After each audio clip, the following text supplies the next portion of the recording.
जय श्री राधे। प्रिय बंधुओं, जब राजा परीक्षित ने सुखदेव जी से पूछा, हे गुरुदेव, भगवान का ध्यान किस प्रकार करें, तब सुखदेव जी ने बड़े ही मधुर स्वर में कहा, हे राजन, सर्वप्रथम आसन को जीतो।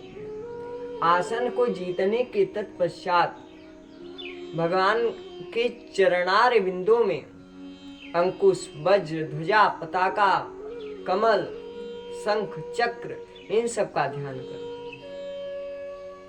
ध्यान करने के तत्पश्चात भगवान की नख चंद्रिका का ध्यान करना चाहिए। नख चंद्रिका का ध्यान करने के तत्पश्चात भगवान के चरणार बिंदों का चीरकाल तक ध्यान करें। चीरकाल तक ध्यान करने के तत्पश्चात भगवान के घुटनों का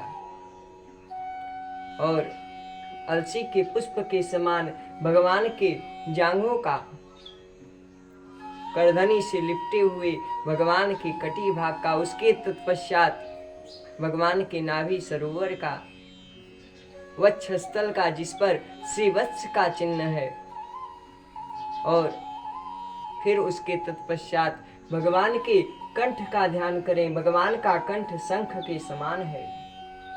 भगवान की 4 भुजाएं हैं, जिसमें भगवान शंख, चक्र, गदा, पद्म धारण किए हुए हैं। भगवान के घुंघराले बाल हैं, कटीली भौवें हैं, सुख के समान भगवान के नाक है और बड़ा ही मधुर मुस्कान है।